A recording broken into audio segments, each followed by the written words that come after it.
Welcome to another episode of Couch Catechism. I'm your host, Michael Obede from Veracious Media. On tonight's episode, we're going to be speaking with a very special guest of ours, Ben Saliba. And what we're going to be speaking about is we're going to be speaking about the life of a seminarian. We're going to be speaking about his ins and outs, what life is like on a day-to-day basis. We're also going to be getting a lot of insight into his testimony about where he came from, what life was like before joining, where he got the call from.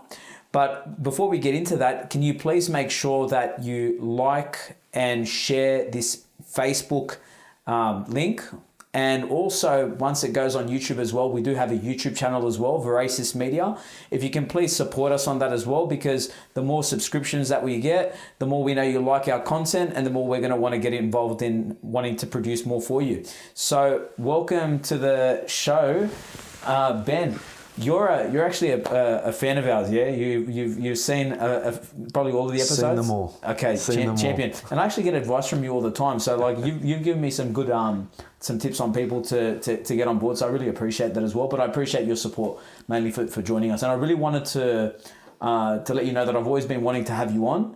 And I'm so proud at the moment that you're actually pursuing the vocation of a priest, but we're going to be getting into that as well. And I just really wanted you to come on board to share your story as well. Thank you. What did you want to start off with, Ben? Did you want to speak about, I wanted to talk to everybody, I wanted everyone to know that we want to start off with a bit of a testimony, a bit of background on, so how did everything start? Because I know, and I spoke to you about this before, but you and I, we know each other. We've been friends. We met at retreat years ago. I'm friends with your brother Daniel as well. But I remember seeing you at a retreat years ago.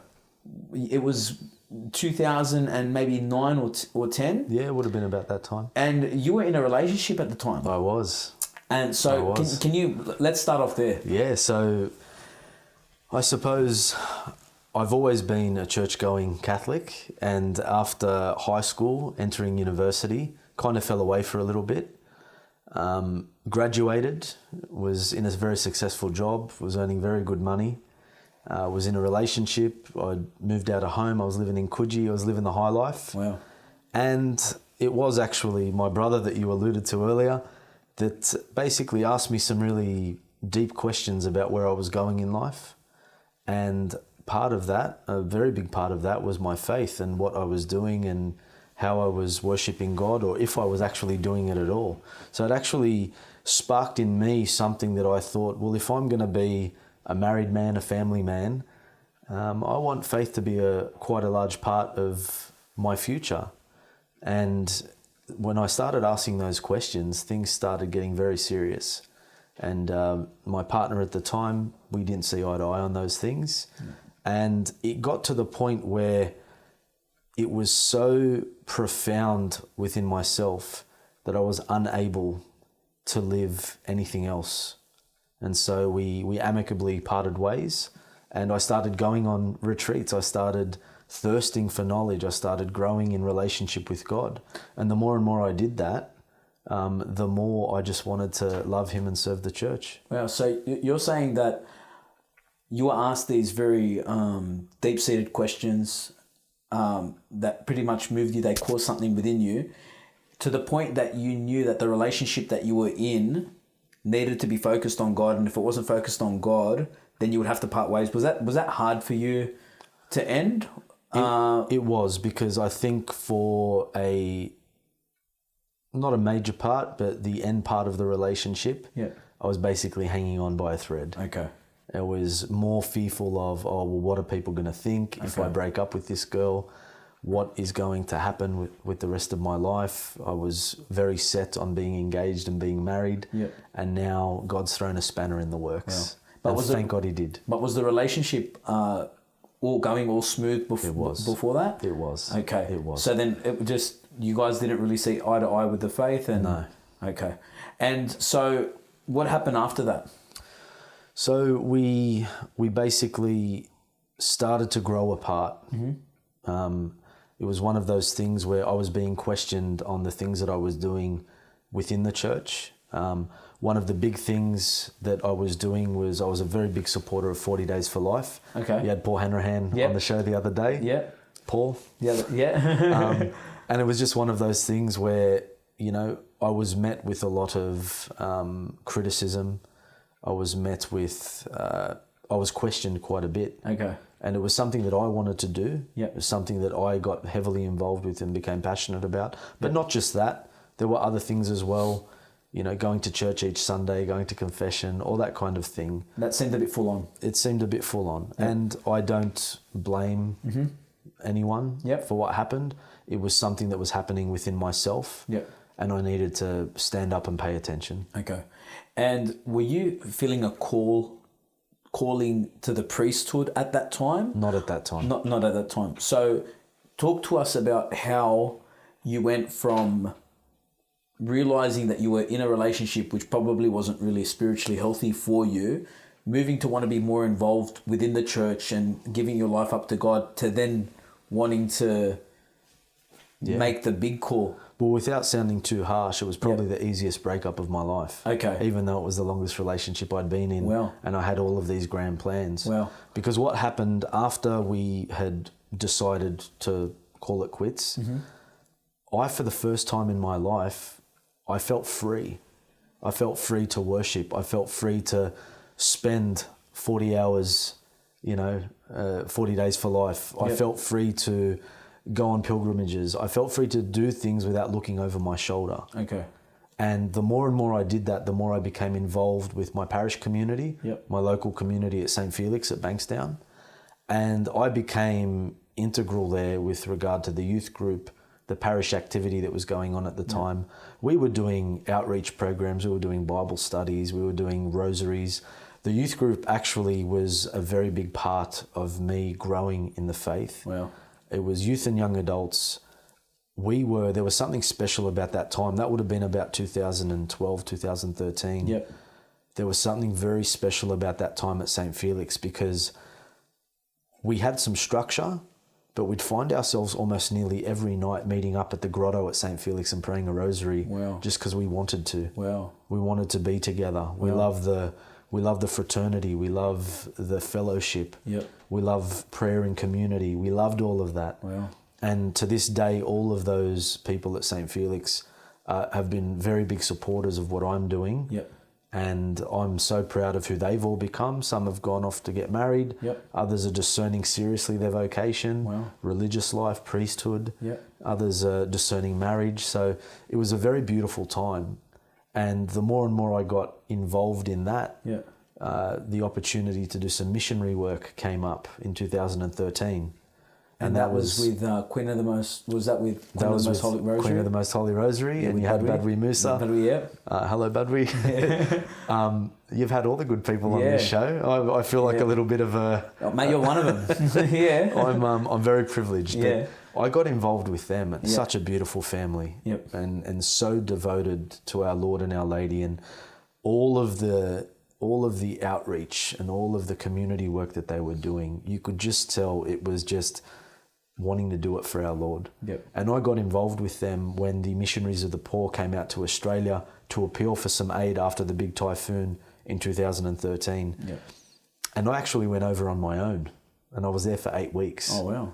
And I stayed with the Missionaries of the Poor, a religious community in the Philippines, and that was life-changing.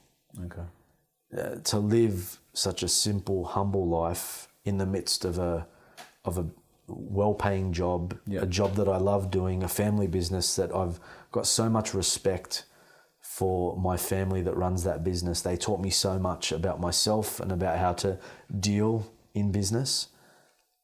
If it wasn't for this calling, I'd be there till the day I die. Okay. It would have been my career, my profession. Well, but the Philippines was a very special time for me because I was outside of my comfort zone.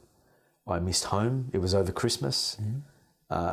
I'd never been away from my family for that long. Wow. Yet there was something about the work, the cause, and who we were doing it for that just changed me interiorly. Wow. And when I came back from that particular mission, life was not the same. Okay. I was so used to having a shower with a bucket in the Philippines that I got home and no hot water.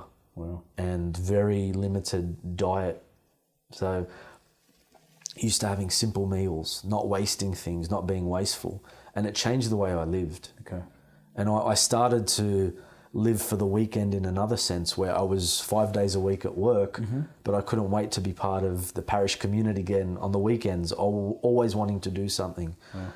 Volunteering time with various outreaches, whether it be soup kitchens, whether it be aged care facilities.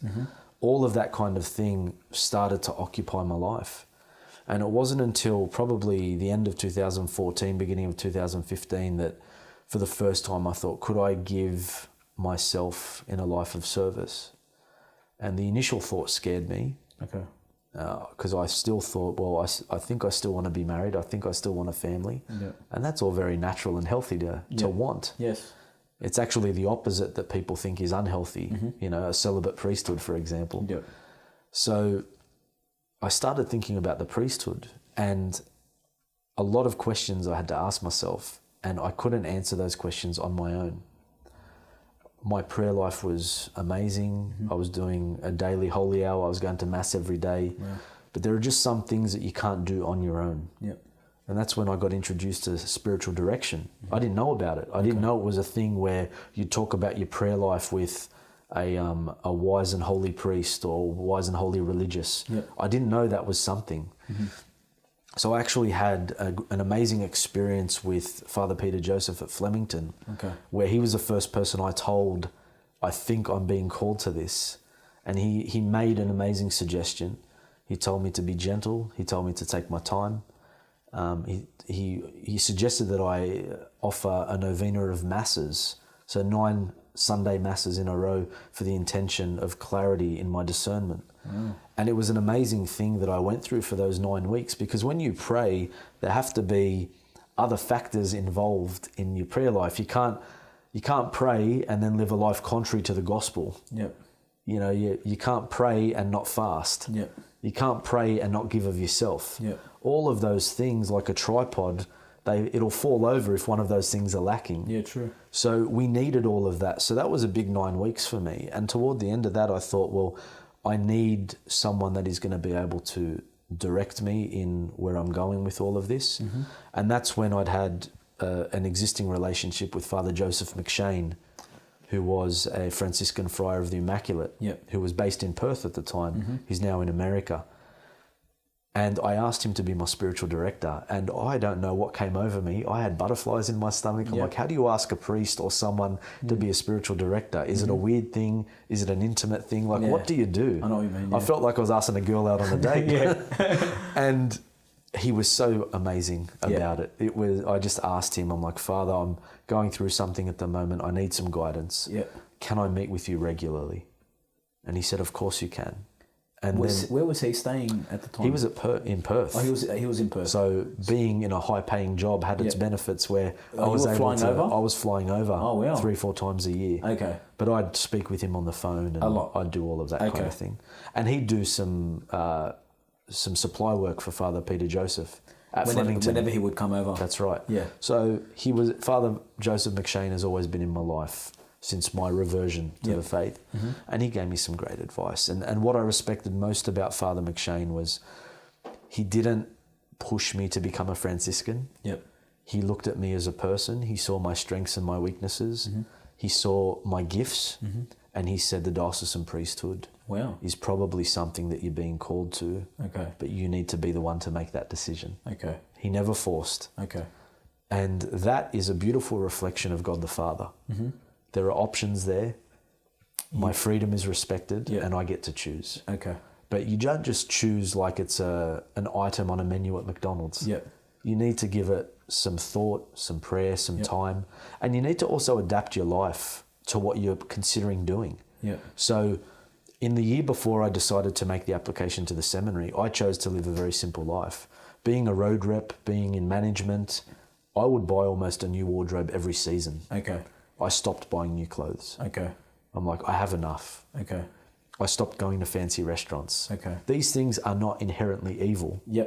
They're not evil in themselves. But I just thought, well, this is not going to be a life becoming of a priest Yeah. or a religious or whatever it was that I was going to embark on. Yeah. So I just started living a simpler life. I started giving of myself more to the parish community, more to the people in the youth group. St. Felix? Yep. Yep.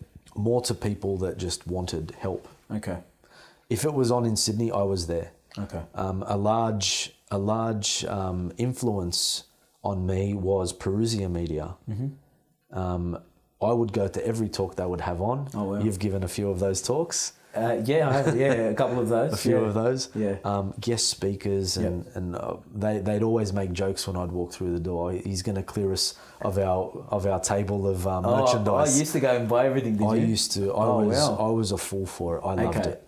Any catechetical talk, any apologetic talk, any spiritual talk, any book they had. Yep. And being a road rep, I had nothing but time when I was on the road. Okay. So I'd put a CD in and I'd listen to, Which one is anything. Which one is your favorite one? Just so that we can get Matthew to put a link in the description. Favorite now for talk? us. Yeah, Oh, because on the spot, it's because hard. Matthew from Perusia, he shares our videos, and what he Okay. does is he puts links to some of the good great stuff that Perusia are selling from their Yeah, stores that yeah. help. Anything comes to mind? Well, I think the two highlights for me with Perusia have been their investment in bringing people like Deacon Harold Burke-Sivers Okay. out. Chris Stefanik is someone that Yeah. I admire so much. Yep. He has an amazing way of talking to youth. Yep. And he's just a man's man. Yeah, cool. He's one of those Yeah. guys. So Yeah, he's a good bloke. They're the two characters that Yeah. I got so much time for them Okay. when I'm listening to them. All right. I love listening to them. All so right. Did you hear that, Matthew? You're they're going to the have to two. put that stuff there so that people know who Chris Stefanik are, and also, but everybody I'm pretty sure knows who Deacon Harold Burke-Sivers is. That's right, and we can't neglect the homegrown talent that we as have well. here. Robert Haddad. Yep. He's been on with apologetics, and Yep. I read his books, and he was actually at the parish that I was on my placement at, so I got to know him and become At St. Jerome's? Yeah, St. Jerome's. So Awesome. I mean, we've got some amazing people in Australia that are just on fire for the Lord, That's true. and they motivate me. Yeah. And so That's good. how can you not be motivated? That's true. And then so you decided to accommodate your life in order to be able to help you the discernment. What happened after that?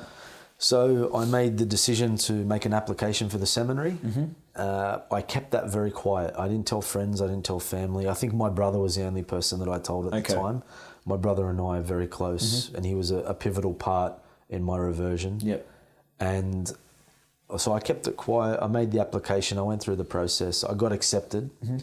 And I then told my parents, and they were both extremely happy, over the moon. Wow. Mum showed it. Dad didn't. Dad went a bit quiet, but he was proud. Okay. I know my father. He was proud. And now you talk to him about what I'm doing, and he's the proudest man in the world. That's awesome. It's a beautiful That's good to have thing. that kind of support. Very much so, because I do know that's not the case with everyone. everybody, yeah. Not everyone gets that support, because it's a life contrary to what we're all used to Yep. in developed countries for the most part. So made the application for the seminary, had to tie up some loose ends with work. I'd been in work for 10 years. That's 10 years worth of relationships with tilers, architects, designers, builders. Yep. Had to go my separate ways with them. Could they see it coming? No. Okay. Wow. None of them knew. They knew of my missionary work overseas, but none of them knew of what I was doing behind the scenes. Okay. I actually have a funny story to tell. There was a tiler, I forget his name now because it was about 6-7 years ago, but we didn't get on. We didn't get on. And when I sent the email saying that I was leaving academy after 10 years and I'm joining the diocesan priesthood, joining the seminary, he was the first person to call me and say, "Mate, I had no idea you were Catholic or practicing. I had no idea that you were considering something like this. I'm an old Joey's boy. Oh, He goes, wow. "Mate, I'm going to pray for you." That's Wow. amazing news. Oh, wow. And to that point, Yeah. we'd not had a pleasant relationship at all. Wow. But it was just the common Okay. thing that brought us together was me telling him that I have a desire to become a priest. Yep. And he read that email. He was the first person to call me and congratulate me. That's awesome. It was one of the most pleasant phone calls I received. Oh, wow. Yeah. And, okay, awesome. And so you made your application, you got in? Got in. First year was the biggest, I suppose, wake-up call for me. Yep. I was a 31-year-old First year in seminary. Now, just so that our audience knows, is that old to go into the to enter into seminary? The Lord calls when He calls, Yep. but as far as a seminary is concerned in Sydney, Yep. generally it's a little bit toward the latter end. Because we just had a couple of ordinations, thanks be to God, just last week. That's right. And we now have Australia's youngest priest, Father Jonathan We do. Vala, and I think he entered into the seminary. He's an old Redfield Wallamai boy, and he entered into the seminary when he was, I think, 18. Yeah, that's right. Yeah. That's right. So I entered in 2016. Mm-hmm. I'm a 31-year-old, and in my year group, there's a 21-year-old.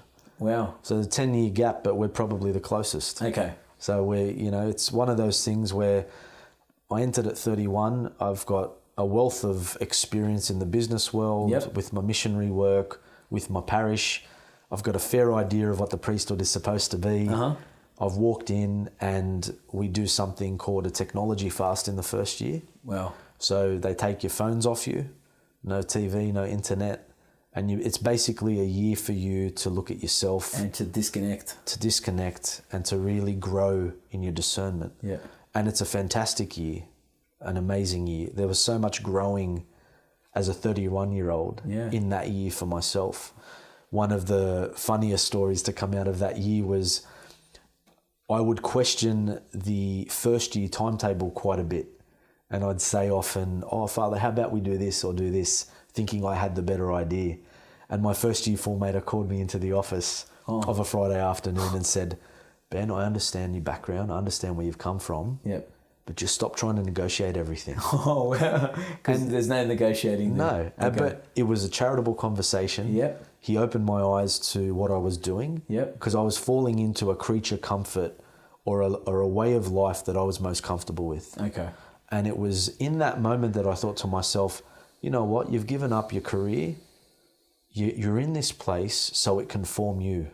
You're not here to form it. Form it, yeah. It's not the other way around. Like you were trying to do with the timetable. So it was a great lesson for me Yeah. in just resigning myself to the formation, to the schedule, to the program, and to a larger extent to God's will. Wow. It wasn't I need to be in control all the time. So that was an amazing first year. And we concluded the first year with the 30-day Ignatian exercises, so a 30-day silent retreat.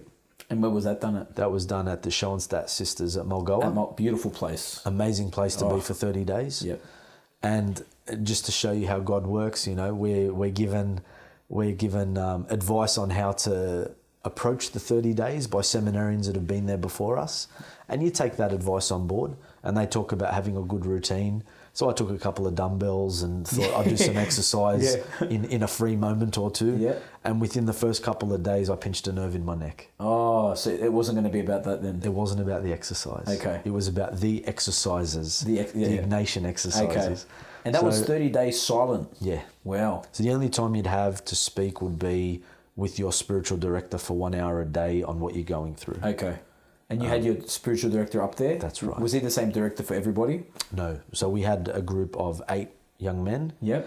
And that meant 8 spiritual direction sessions a day. That's a good ratio. Yeah, but we had another couple of spiritual directors come up and split it up. Okay. Because the spiritual director in those exercises needs to be able to have his own time to himself. Okay, as well. And reflect on what he's doing throughout the exercises. That's true, yeah. So it's very spiritually nourishing, but at the same time healthy. Yeah, and it was on that retreat that I came to the conclusion that I'm where I'm supposed to be. Okay. So I decided to come back in the second year. Yep. And I'm now in my 5th year, halfway through my 5th year. Wow, So beautiful. It's been a beautiful journey. Okay, and so can you just give us a bit of insight as to what life is like within the seminary? Yeah, for sure. So there's ultimately in the seminary, there are 4 pillars of formation. Yep. We've got the academic, we've got the spiritual, we've got the pastoral, and we've got the human. Mm-hmm. So they're the 4 pillars of what we look at when we're in the seminary. They're the 4 areas of formation. Mm-hmm. So a standard day at the seminary, I'll wake up at about 6 o'clock. I'll have a coffee. I'll do a little bit of a morning offering in my room, silent prayer. We come together as a seminary community at 7 a.m. and we pray morning prayer or Lord's together as a community. And then at 7:30 we have Mass. Okay. After Mass, we've got breakfast, and then generally at about 9:30, we're off to study at either the Catholic Institute of Sydney or the University of Notre Dame at Broadway. So classes will go for 3 hours. You come back to seminary, you've got a community lunch at about 1 o'clock. And then the afternoon is generally, if you want to work out, if you want to go for a run. So there's free time? There is some free time for study also. Then we come together at 5 o'clock for a holy hour and community evening prayer or vespers. And at 6 p.m, we conclude with dinner. Some of us will have evening classes from 6 until 9. Wow. And then we come together as a community again at 9:15 for Compline. Yep.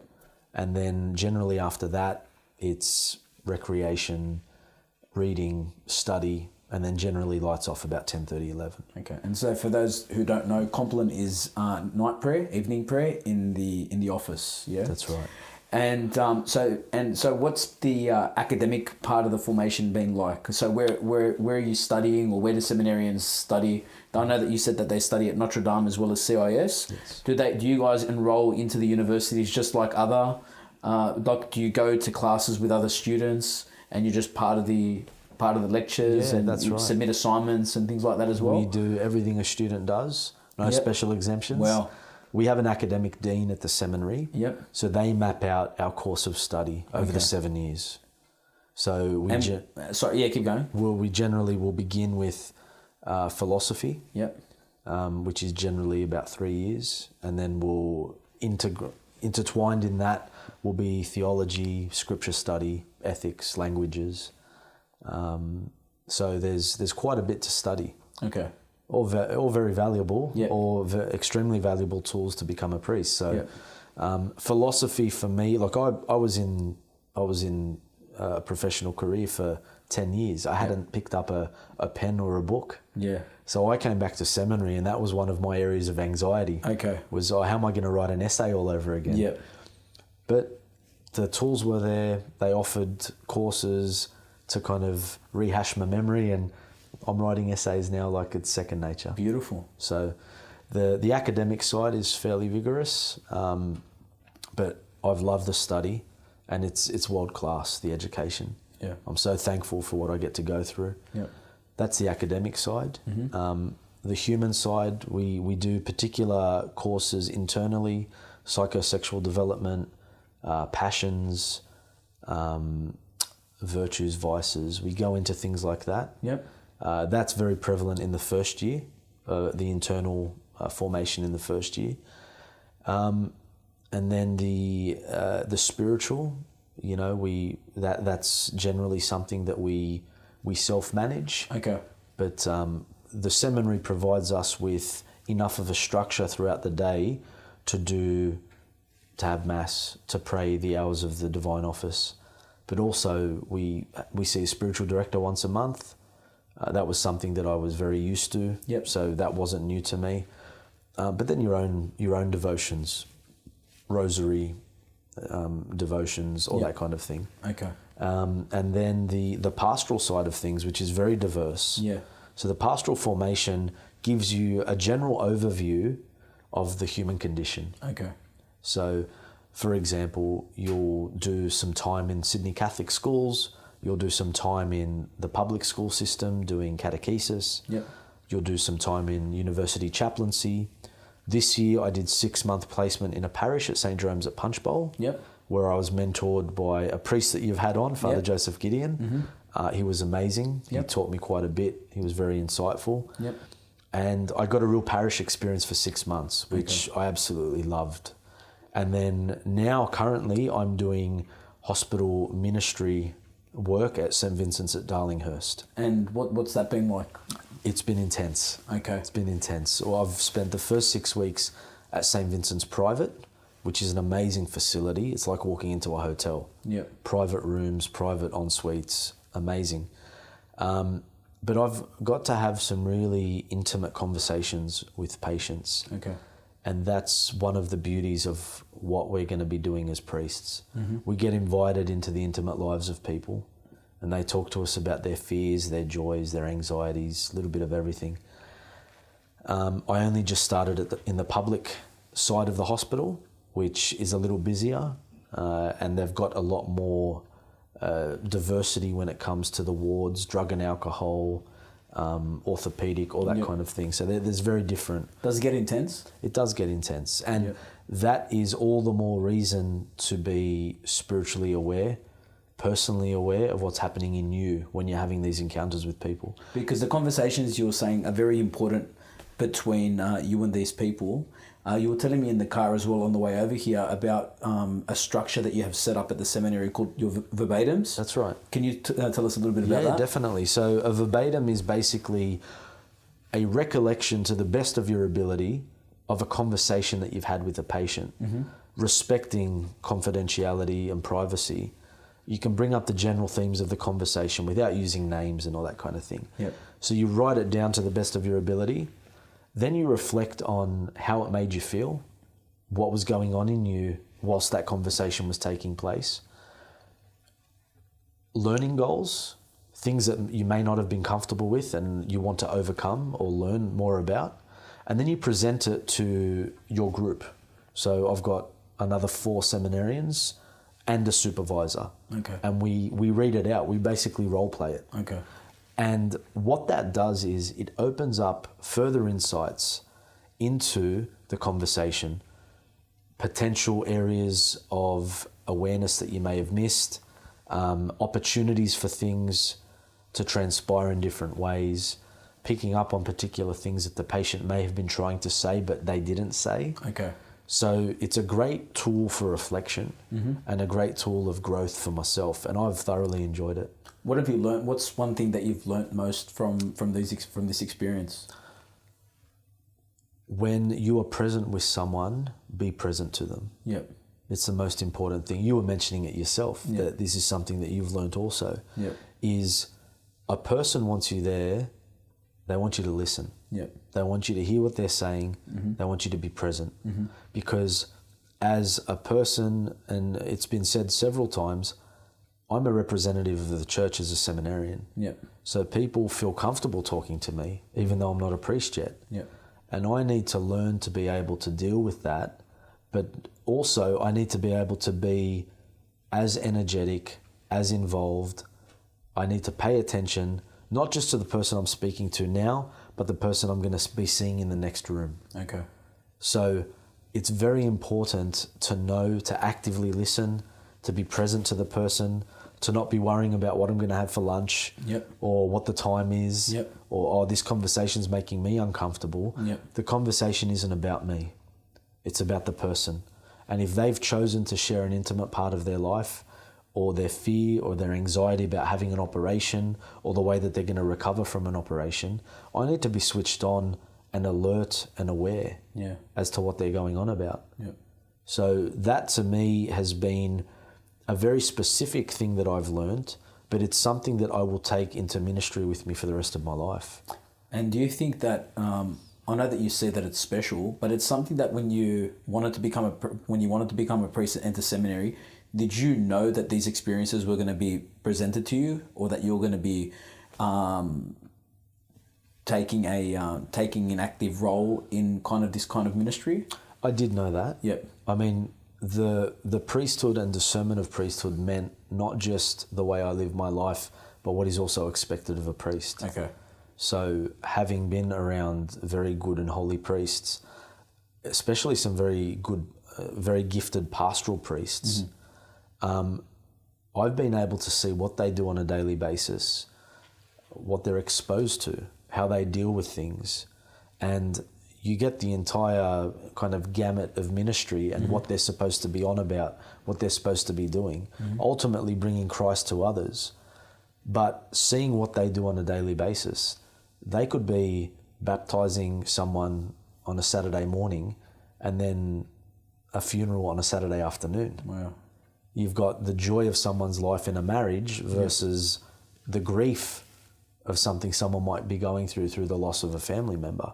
We need to be able to deal with those things. So I've been able in my pastoral settings to meditate on those things and those experiences and how they've made me feel. And I've had recourse to my spiritual director, psychologists if I need to see them. There's nothing wrong with saying I need help. Yep. because I want to be in the best spiritual shape, physical shape, emotional shape that I can be to better assist other people. If I'm not looking after myself, I'm not able to help other people. So to be able to say, this is all happening, I might be struggling with something here, that's an honesty that, you know, God knows you're struggling. There's no use hiding that struggle, because what kind of priest are you going to be for others if you're not dealing with your own drama and your own struggles in life? That's true. And that reminds me of a point that I wanted to bring up.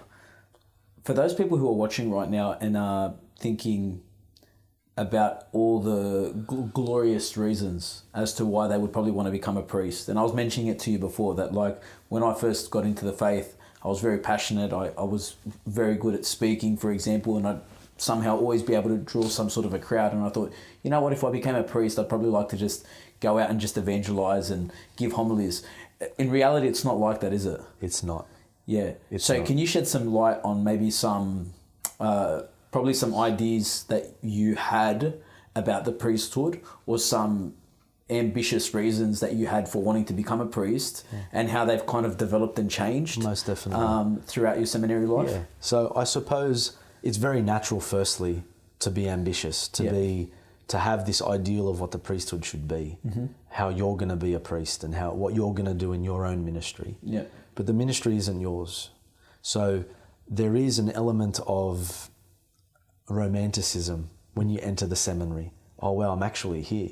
I'm actually going to be a priest.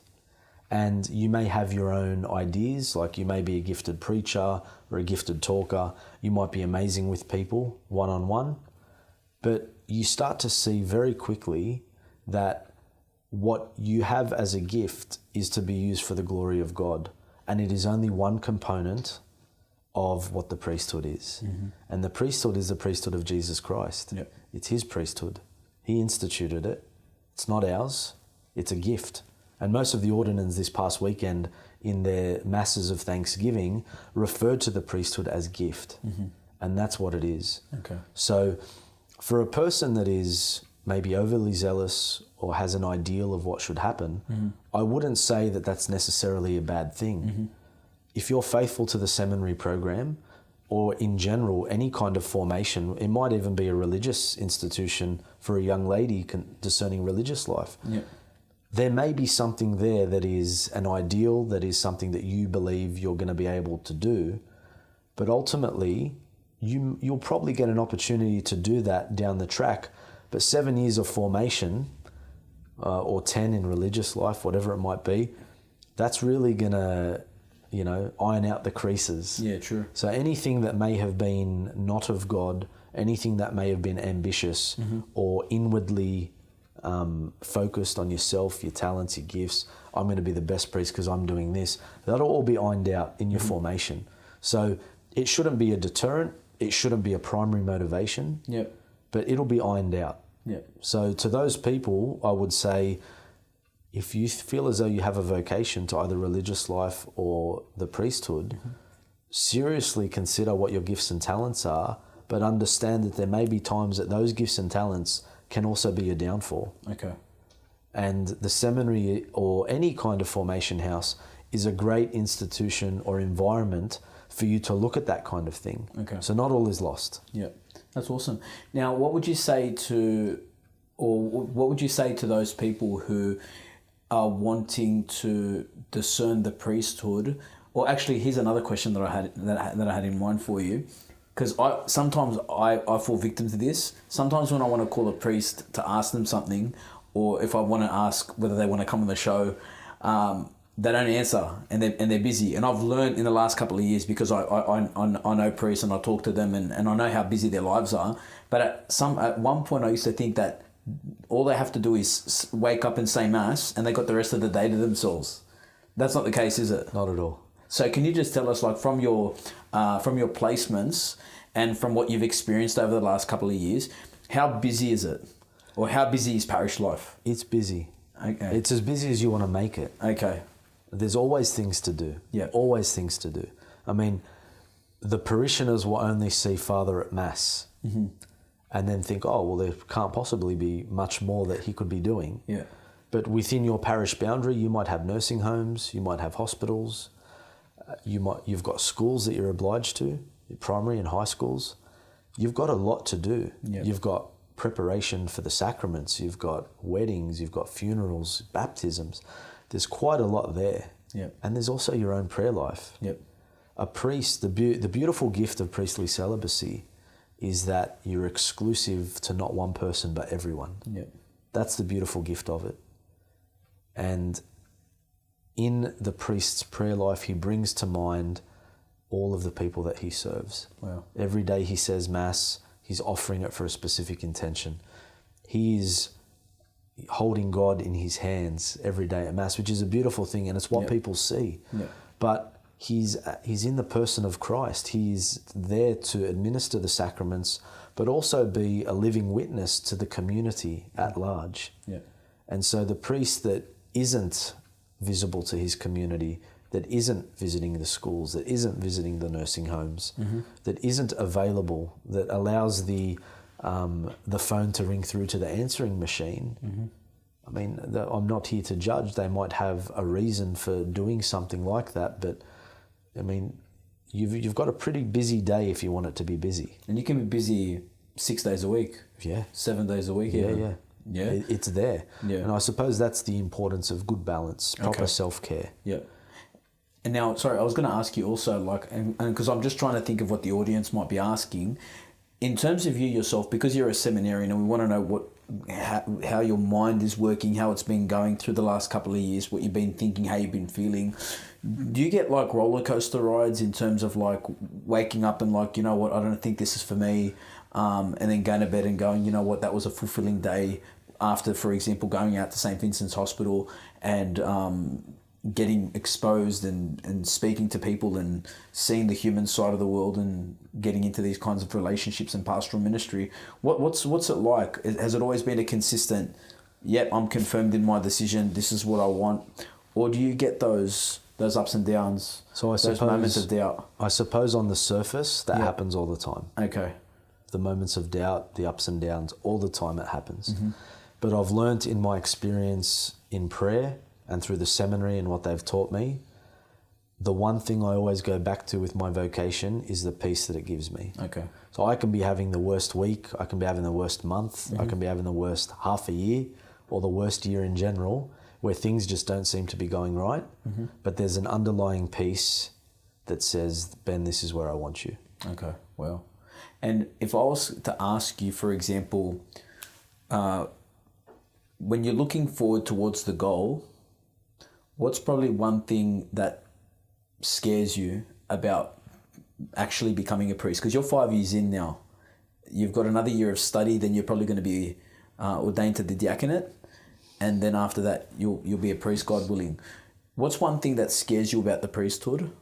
And what's one thing? And then after that, you can probably answer, what's one thing that gives you consolation about becoming a priest? Yeah, well, I suppose the thing that weighs heavily on me is everything we do is for the salvation of souls. Yep. So what happens if I'm neglecting someone, some community within my ministry? And that weighs heavily on me because this is not for everyone. And to those that are called, much will be asked and demanded. And that will be my account when I stand before God at my judgment. Sometimes that scares me. And that weighs heavily on me. But our Lord always said, be not afraid, be at peace. And it's not, again, I repeat myself, it's not my priesthood.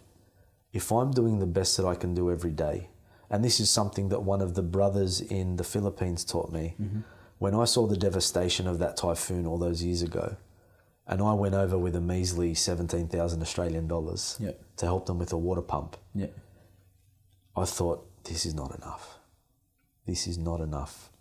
We're not, in a developed country, we're not doing enough for people in these third world natural disaster ravaged countries. We're not doing enough. And it weighed heavily on me. And this brother said, Ben, where there is darkness, even just the lighting of one little candle or the flicker of a match will provide light in a room. Just do what you're doing and it's okay. Don't put too much pressure on yourself.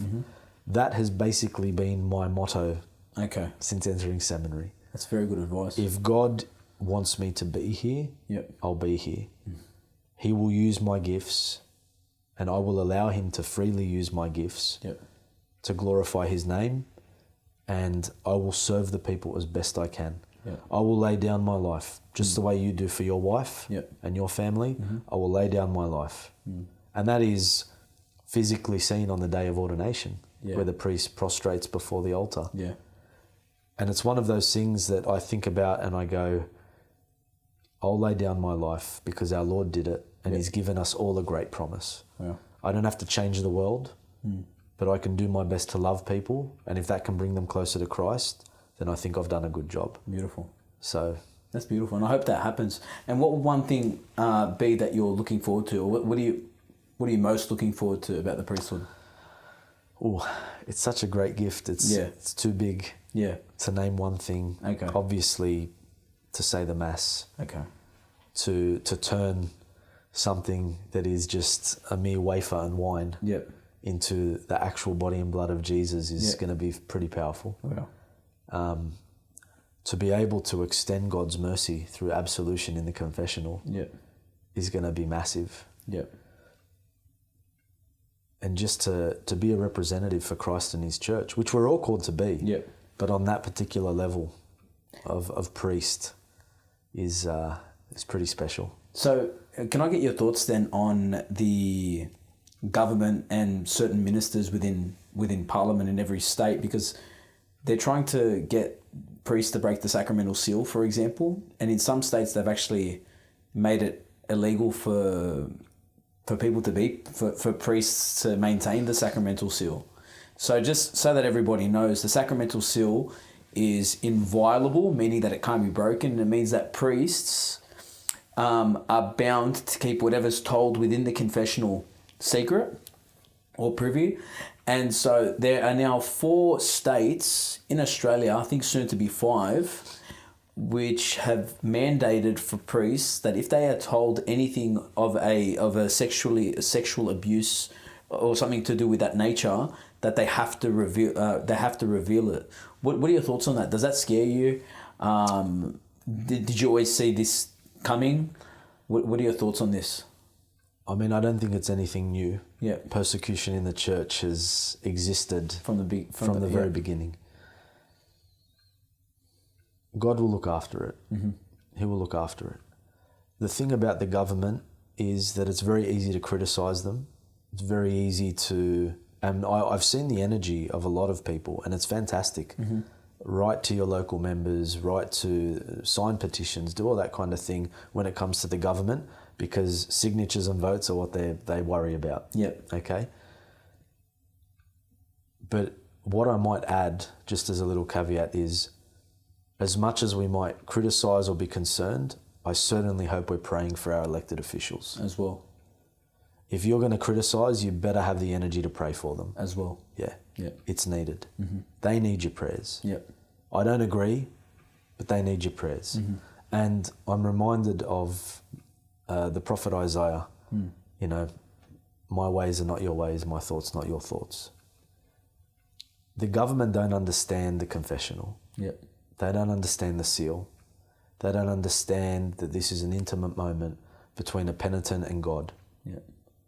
We're just the earpiece in the confessional. The priest is just the earpiece. He's acting in the person of Christ in that moment, and he has the authority given by God to absolve sins. It's a beautiful gift. Wow. The government want to tamper with that. Mm-hmm. They're looking at it as just a mere, this is a little side thing that the church does. They have no right to. Wow. They have no right to. Wow. And I would be very surprised if any priest breaks the seal, because it's an automatic excommunication. Yeah, it is. Because that's how serious the church takes it. Yeah, that's how serious. And there are so many things. We could talk for a long time on this particular topic, but what confidence does it give a penitent in fear and trembling walking into that confessional, thinking, okay, Father's going to spill my guts to the whole world? Yep. If he's allowed to talk about what happened in here, who's he going to be telling? That instills no confidence in anyone. Yeah. That's sacred. That can't happen. Yeah. So the government can do what they want, but I would be very surprised if a priest breaks the seal. Okay, cool. I was going to ask you also, because I'm just, like I said, I'm thinking about what people would be asking. What advice would you like to give to anyone who'd be interested in, or who's pursuing a vocation, or someone who's wanting to know what life is like as a seminarian, because they have the reason and maybe the desire to maybe take that first step towards beginning to discern a vocation? Yeah. I would echo the advice given to me, and I would say, just be gentle with yourself. Yep. Don't put too much pressure on your shoulders. It's a beautiful thing that if you believe you have a calling, a vocation, I mean, and this extends to the married life too. Yep. If you're called to marriage, be gentle. Don't put pressure on yourself. Allow the Spirit to move you. If you're faithful, God knows what's right for you. These things will happen. Okay. I would also say, don't be someone that is thinking about this for the rest of your life. Don't be what they call a perpetual discerner. And just do it forever? Yeah, don't walk around going, oh yeah, I'm discerning the priesthood, and use it as an outlet to escape from things. Okay. Or you might be scared of a relationship or something. I don't know. But don't use it to continually say, oh, I'm thinking about this and, I've got to take my time.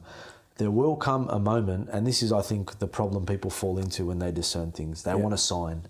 They want something from God to say, Ben, you're supposed to be a Catholic priest in Sydney. It doesn't work like that, does it? It doesn't. Okay. God respects your freedom. Yep. Father McShane, I asked him, in my discernment, Father, how will I know? When do I know? Is there supposed to be a flash of lightning, a prompt? Is there supposed to be something? And he just turned to me with his thick American accent, and he goes, oh, brother, don't you know God wants you to be a priest? You just got to say yes. And he wasn't saying it in a forceful way. He wasn't giving me an answer. Okay.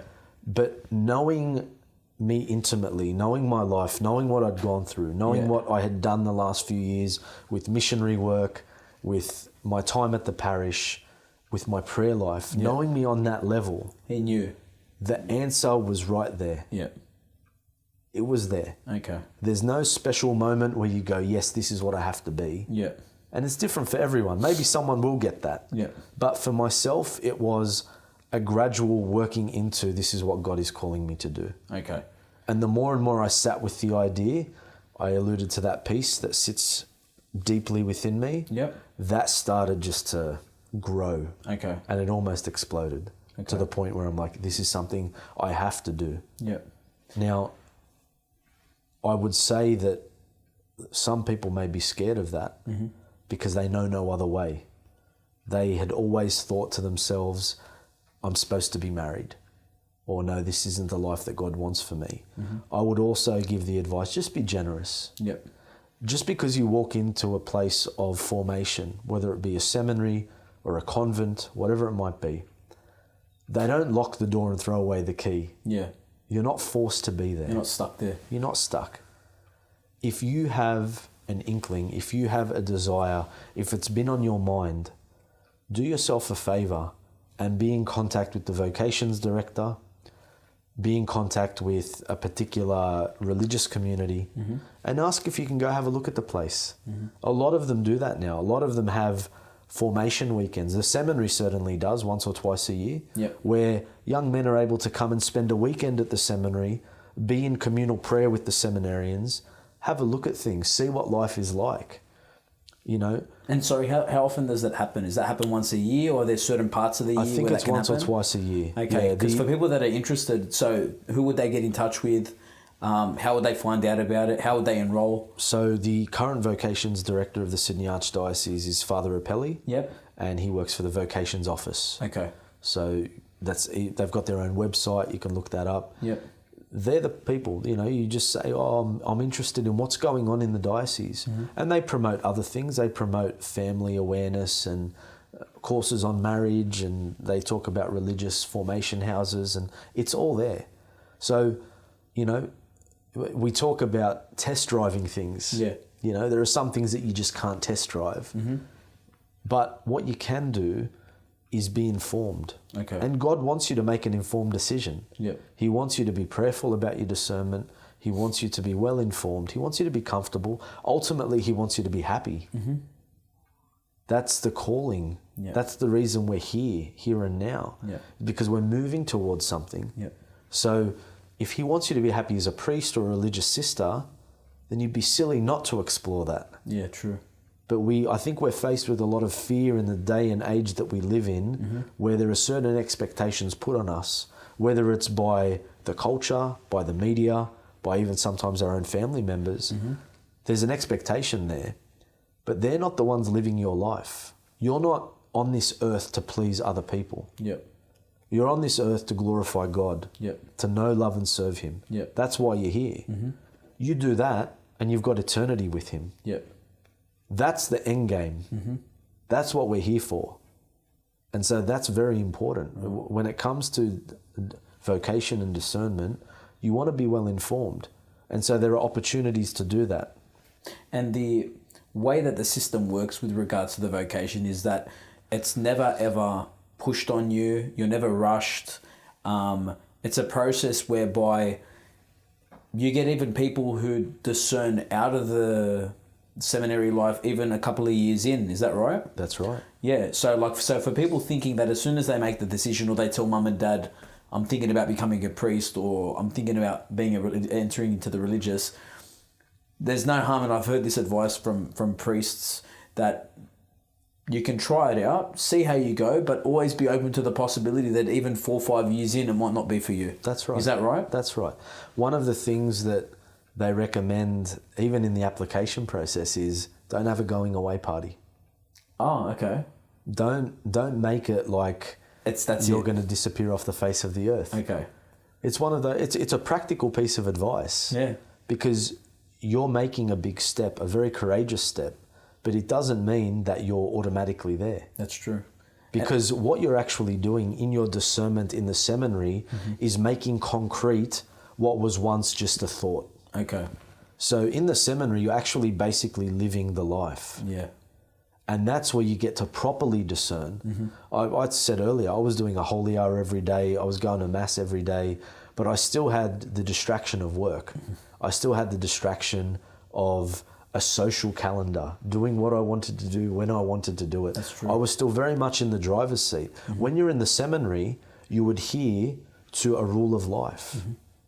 And that, if you give to that generously, you're going to find that this is going to give you a great foundation when you get into the priesthood. Yep. Because you utilize what the seminary has taught you and formed in you in the actual priesthood when you're out there on your own. So it's a very concrete thing to do, is to make that step. And if it's not for you, you at least have the peace of mind saying, you know what, I tried this and God was not calling me to this. That's true. But what they want to see also is that there is a vocation there, or there is some kind of, I suppose, awareness of a priestly vocation or a religious vocation. Okay. They want to know that it's there. You don't just do it because you're bored. Exactly. They want to know that you've given time and thought to this, and that it is actually something that you will take seriously. And the reason you're there is because you want to further discern whether or not this is for you. Okay. Not just because I've got nothing on my 2021 calendar. I'll do a 1 year in the seminary, and then in 2022, I'll leave and travel the world and I'll find a wife and have a family. We're not like that. We're not about that. It's funny though, because like with your situation, I was just thinking about it now, you're making a very big spiritual step to leave the world, but you visit your family still on a regular basis, and you see them, don't you? I do. So it's not like you're never going to see them again, or you're only going to see them once a year. You still have healthy relationships with people that you know and people that you love. Is that true? That's right. Yeah. So on Saturdays we have a day off. Where we're able to actually go and visit our family, be with our family, catch up with friends. We're able to do that. The other days of the week are committed to seminary life and pastoral work. So would I love to see my family more? 100% I would. That's a natural desire. But I know that being in my vocation, I need to actually be giving myself completely to what I'm going to be doing. And that will mean at one point, I'm busy enough now. So I have to make time for my family. I've got to be there. I've got to call mum and dad. I've got to call my brother. I have to do things like that. Mm-hmm. But sometimes it gets away from you. Yeah. You're that busy that you're like, oh, I haven't spoken to mum in a few days. Wow. Being Lebanese background, that's a big thing. She wants a phone call. When you're not talking to mum nearly every day, that's a big thing. So to their credit, to their understanding, my family have been amazing. And they understand. They don't put too much pressure on me. That's good. They've been very supportive. And they know that I'm there and I'm happy and I'm at peace. Wow. And I suppose that's what parents want. Wow. So... And so I'm going to touch on two more things before we finish up. One, you've had the privilege of having Cardinal Pell at the seminary. What's it been like having him around? I heard that you say mass. You serve for him as well. You've been in a very privileged position to have the Cardinal, His Eminence, available. You've even got a bit of a personal relationship with him as well. What's that been like? It's been amazing. Yeah. I mean, I think the church in general was a little bit anxious about what was going on. Mm-hmm. And I'd be lying if I said I wasn't jumping in the air and fist pumping the day that he was exonerated. Mm-hmm. Because none of it made sense. Yeah. And that's not to take away from people that have been legitimately hurt and abused. Mm-hmm. Yeah. But he just seemed like he was the big fish in the pond and they were going after him. Yep. But his presence at the seminary has been amazing. He's a source of wisdom. He's a source of inspiration. And when you talk to him about his time in prison, he was more worried about us than we were of him. Okay. He would not directly with myself, but I've heard, he was being written letters, too many to respond to. And he'd respond to fellow prisoners that were writing to him. He was asking about us in the seminary. How's everyone going? How's everyone doing? Don't worry about me, I'm doing all right. Okay. And one of the things that he shared was that his prayer life has been reinvigorated because he was unable to say Mass. Wow. A prince of the church, unable to say Mass for a year. Wow. He had a religious sister bring in communion once a week, thereabouts. Oh, yeah. That's a big chunk of your life. Yeah. That's the main part of your life, really, yeah. to be able to say Mass as a priest. Yeah. So, but he would talk about how he had his breviary, he had the divine office, he was able to pray, meditate, mm-hmm. and he was at peace. Okay. And, if the justice of this world wasn't going to prevail, then God's justice would. Yeah. And so he's been able to share stories with us, and it's been amazing being around him. Yeah. Have a coffee with him, have a chat, talk about his time in the church and what he's done and mm-hmm. some of his experiences. And he doesn't mind having a joke either. Yeah. Bit of a larrikin. If you hang yourself out to dry, he'll make sure you get it. He'll take advantage. He'll take advantage. Yeah. He's a joker. He's so good. Wow. They always have a laugh, and he's been an inspiration to be with. And it's been good for the seminarians to have him around. Definitely. So what's on the cards for him now? I believe he is back to Rome. Yep. For a few months, and then he'll come back to Sydney and just to live, and hopefully we can get him on the show. But that's it's not a promise, but I'm working some magic. So if anyone who's listening that can make it happen, and you can kind of make it happen a little bit more now that I've kind of put it out there, please, we'd really like for him to be on the show. And the last point that I wanted to ask you, or the last question I wanted to ask, what's the food like at the seminary? It's good. It's good? After my Philippines experience. Yeah. It's good. No, in all seriousness, we have a healthy way of eating. Yeah. Exercise is encouraged. Good. We've got a healthy way of life. Yeah. So they look after you though at the seminary though, yeah? Like, do you have your own rooms? You're living pretty much 6 days a week at the seminary, or 7 days a week? Do they give you a car? You have to get around by public transport? What's that like? I came in with my own car. Okay. Having been a professional for 10 years, I thought it'd come in handy. Mm-hmm. Some guys have their own car, other guys don't. Public transport, we share, we do all that kind of thing. But when the seminary is on, when the semester is on, we live there full time. Okay. And what's the recreation like there? Like, what do you guys do for fun? Yeah, well, we have an organised recreation. Once a fortnight, we do a community sport day, afternoon kind of thing. And then every Thursday we have a fraternity hour. where we just put the books to the side, come into a common room, play some pool, listen to some music, have a beer. Yeah. Just do normal things. Yeah. We eat, we breathe oxygen, we do all those things that people think, you know, oh, you're in the church, so I wonder how you live. Yeah. It's a simple life. Yeah. That's one of the promises that we're going to make is simplicity. Yep. It's a simple life, but it's got everything you need. Yeah. On that note, I remember some of the seminarians are probably looking at me going, I think I remember this guy from somewhere. For any of the seminarians watching, I played with St. Charbels in the Cardinals Cup one year, and we versed the seminarians and we pumped them. So, so if any of them are watching, look, I'm sorry we beat you, but at the end of the day, the best team prevailed. They did. And we're not about soccer. We're more about salvation of souls. There you go, and that's a good excuse, I guess.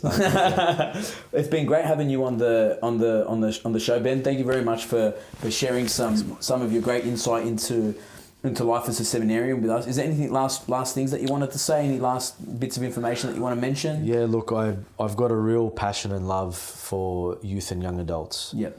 And in the world that we live in today, where there's so much uncertainty, I'd just like to say, have some time out. Mm-hmm. Turn off the device. Yep. Get off the social media. You don't have to delete it altogether. Yep. But just have some time to yourself and really think about what God is asking of you. Yeah. Because if you really want to be happy, and that's everything we do is with that aim, is to be happy. Yep.